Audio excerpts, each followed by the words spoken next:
From the highs of securing Champions League football 2 seasons ago, to falling away from the top 4 race in the current Premier League season.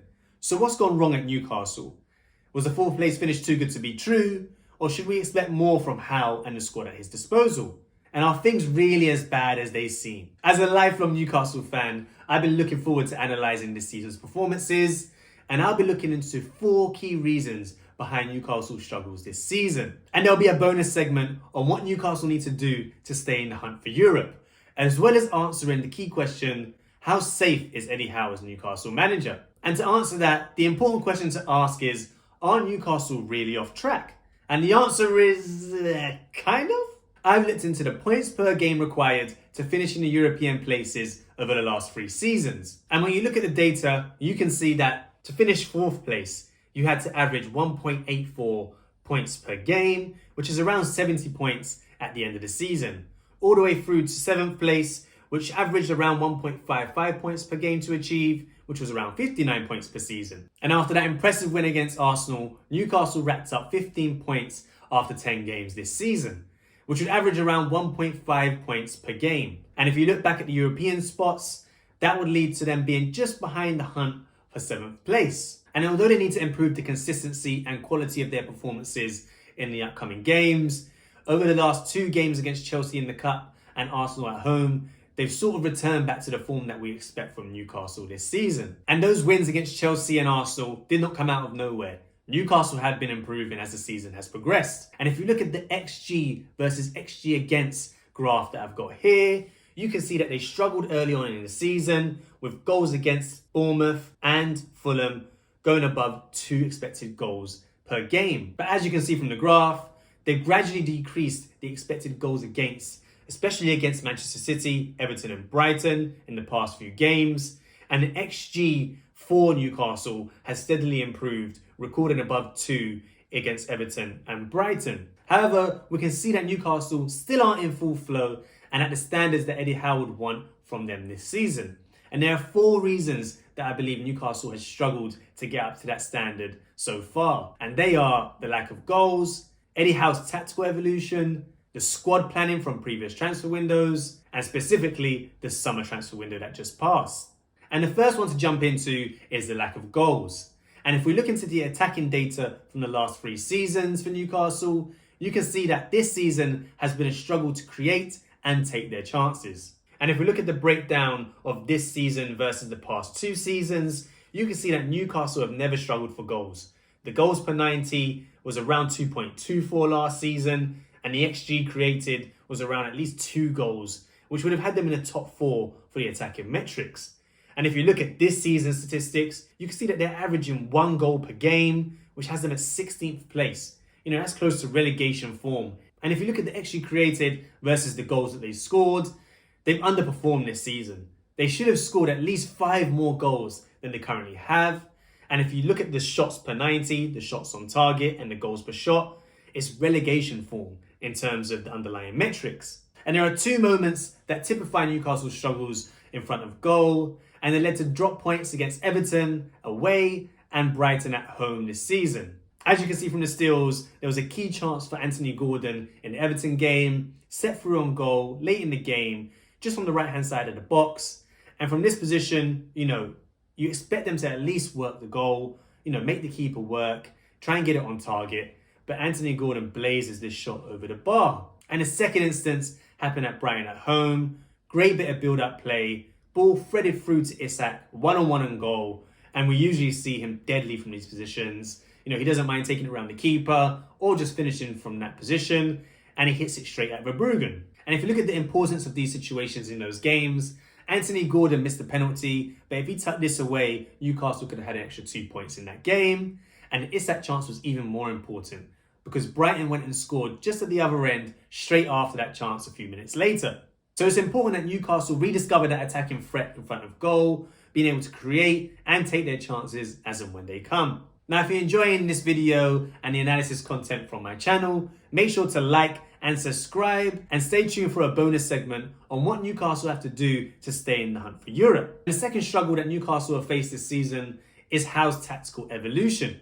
And this includes their personnel changes from the last 2 seasons. Now, if you look at the first 11 that secured Champions League football in Howe's first full season, you can see that there was established relationships and partnerships across the whole pitch, as well as a settled system and identity of play that they knew how to play week in, week out. And this was typified by the back four, where you had Burn tucking in at left back to make a left centre back, with Shaw and Botman beside him, which gave license to Trippier to bomb up and down that wing and be a creative outlet for the team. And not only that, he created a great partnership with Almiron, Longstaff and Bruno tucking in from that number 6 position to create devastating patterns of play that threatened the opposition time and time again. And you also had Joelinton and Willock creating a great partnership where they interchanged between the left centre midfield and left wing position. And that base of the back three with Bruno, Willock and Longstaff ahead of them created a stable base to deal with the counter-attacks as and when they happened. Now, the signings and introduction of Lewis Hall and Tino Livramento this season have been great for the club in terms of the long-term strategy, but they're different profiles to Trippier and Burn. Now, Livramento and Hall were bought last season, but only featured as and when, whereas this season they've been given more of a prominent role in the first 11. And they both like to attack, they both like to get forward, and they have very different role profiles to Trippier and Burn. And this has made them susceptible to counter-attacks this season. And the introduction of Dan Burn at centre-back, being moved from that left-back spot to replace Botman until he's back from injury, has been one that has and hasn't worked out in different scenarios. Now, Burn is mainly there for the aerial ability and backs-to-the-wall defending that he's good at. But in this high-press, high-intensity system, especially when Lewis Hall isn't always there on the cover, Shaw is aging, you see that he's exposed time and time again. Now, if you look at the Premier League game against Chelsea at Stamford Bridge, everyone remembers that first goal for Cole Palmer's fantastic passing behind Livramento. But there was one thing that everyone missed, and I haven't seen it talked about so far, and it's Dan Burn's defending against Nicholas Jackson. As that ball gets played in behind, you can see that Dan Burn has a 5-yard start on Nicholas Jackson. But he ball watches, anticipating Shaw might just win this 50-50 with Neto, and doesn't think of the worst case scenario. And by the time Neto skips past Cher, Nicholas Jackson is 5 yards ahead of Dan Burn somehow, and his pace is never going to be able to let him recover. And when you look at his technical ability, he doesn't have the composure, the technique, or the range of passing to help with the build-up, especially under pressure from opposition. And if you look at Dan Burn's player radar chart, it demonstrates this even further. Although he's in the 73rd percentile for pass completion, he's not attempting many passes at all. He's in the 46th percentile for passes attempted, and his progressive passes and progressive carries are non-existent. You know, he struggles with the ball at his feet, and he doesn't have the composure to then get his head up and find the right pass during build-up. But Dan Burn and the two full-backs aren't the only tactical struggles that Newcastle have had this season. The midfield three, for every fan that has watched, has seen there's been a slight tweak to the balance of the setup. The midfield three now consists of Tonali in the right number 8 spot, Bruno in the number 6, and Joelinton in the left centre midfield spot. And given Bruno's desire to be involved in all phases of play, you can see that Newcastle have lacked that true number 6 that sits and is able to screen when counter-attacks occur. And if we jump into an example from the Chelsea game where they were exposed time and time again on the counter-attack, you can see that in this situation, Harvey Barnes is about to cross the ball, Joelinton's making a run as a supporting option, Tonali's making that run into the box, and this is where you would probably want your number 6 to just have a bit of an idea of where the attacking midfielders are for the opposition. But Bruno continues to move towards Harvey Barnes as a supporting option and leaves Cole Palmer totally free on the edge of the box, which is a common area where the ball might fall after a cross. And in this situation, Harvey Barnes' cross is deflected straight out to Cole Palmer, unluckily for Newcastle, but he's able to progress the ball from the edge of his box all the way into the opposition half with no challenge, no one near him at all. Now, if you look at the defensive data in this season compared to the previous 2 seasons under Eddie Howe, and this is before the Arsenal game where they were able to get a clean sheet, you can see that the goals against have been pretty decent this season. They've only conceded 10 goals in those earlier 9 games, which is about 1.1 goal per game. But it's the underlying metrics that you have to analyse to determine how well is the team performing in a season. And you can see from the expected goals against column, they should have conceded around 13 goals this season, which would have had them distinctly mid-table average for the Premier League. But the clean sheets that they recorded in games against Chelsea in the Cup and Arsenal at home in the Premier League show that they might have found that formula where they had that steeliness, that grit, and that determination in the defensive side of the game. Now, the signings of Lewis Hall and Tino Livramento in the summer transfer window in 2023 were great signings for the long-term success of the club. You can see that they had Trippier and Dan Burn, who were aging and didn't have natural backups in that season. But it's the signing of Harvey Barnes and Sandro Tonali which deserve closer scrutiny. They were signed in that transfer window for a combined £95 million, which for a club like Newcastle, which were facing PSR considerations, was a hefty amount of money. Now, before I get started, I have to admit that these are both quality players, but that is not what we're discussing here. We're discussing the squad planning and that foresight to see what they may need in the future. And if you start with Tonali, you can see in that season where they secured Champions League football that Bruno had that amazing ability to be involved in all phases of the game. He was a pure box-to-box player, sitting from deep in the number 6 position, being able to contribute higher up the pitch. Sean Longstaff was that area we may have needed to upgrade. But Bruno could have been that person to fill that right-sided position, and we were all calling out for a pure number 6 to be able to fill that defensive midfield position. And if you look at the player radars comparing Sandro Tonali to Bruno Guimarães, you can see that although there's some differences between them, they were very similar in a lot of the characteristics. They both like to be technical. You can see the progressive passes were very similar between them. The defensive side of the game, you can see they're both not afraid of, but it's the output from the sort of attacking side that they were both happy to contribute for their teams. And with the abundance of number 8s in Willock, Longstaff, Bruno potentially, Joelinton, Lewis Miley even coming up from the academy ranks, they were well stocked in those number 8 positions. So the number 6 could have been something that's prioritised in that summer transfer window. And if you analyse the transfer of Harvey Barnes, if you remember that circumstance before the January transfer window, they had the one saleable asset in Alain Saint-Maximin, who was playing on the left wing.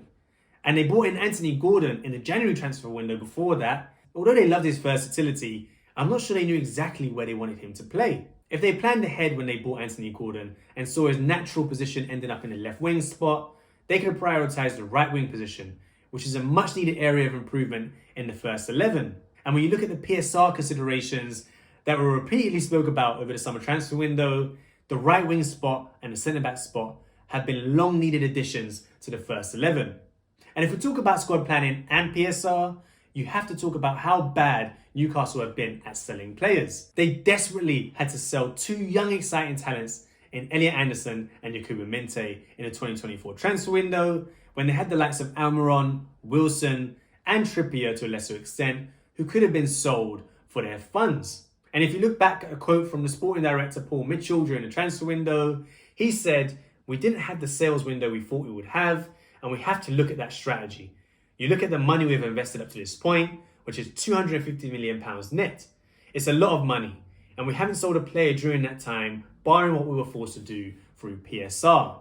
And that leads me on to the 4th point for what is holding back Newcastle this season, and that is their performance in the 2024 summer transfer window. And there were 2 aims. 1 was to keep the best players at the club, and 2 was to buy a centre-back and a right winger. And the one word that we used repeatedly by Eddie Howe and the Newcastle structure throughout the transfer window was PSR. And when you look at the analysis from Deloitte from the 2022 to 23 season, you can see that Newcastle's commercial revenue from that season was 250 million. The next step up was Arsenal on 464 million, which is insane. You know, these are the clubs that they're competing with and they're challenging with for Europe. And then if you look at Manchester City, who were first in the commercial revenue, they had £718 million in commercial revenue. And if you look at the wages from that season, you can see that Newcastle were paying £187 million. And that led to a wage to revenue ratio of 75%. Now, from the 6th club ahead of Newcastle, all chasing those European positions, the only team to have the similar or even more wages to revenue ratio was Chelsea.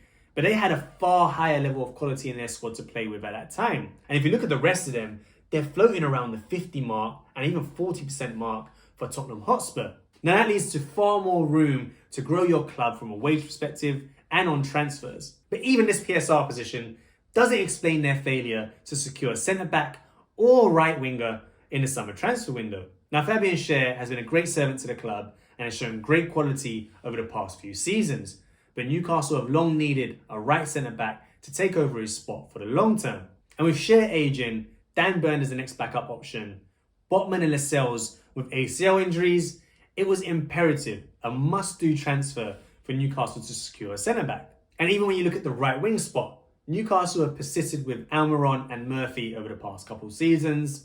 And although they've had their form moments, we all know that we've needed a top quality right winger with a high level of output for goals and assists. So how can you judge Eddie Howe on the performances this season when he's been hamstrung again in the transfer market? Now onto the bonus segment, and even with all these problems holding back Newcastle and Eddie Howe, there are a few steps that Newcastle can implement to keep them in that fight for the European places. Now the first step is to replace Dan Burn with Lloyd Kelly. Dan Burn has been a great servant to the club. He's a great squad option in that centre-back and left-back role, but it's time that we replace him for a young, athletic, pacey centre-back, which you need for the modern game.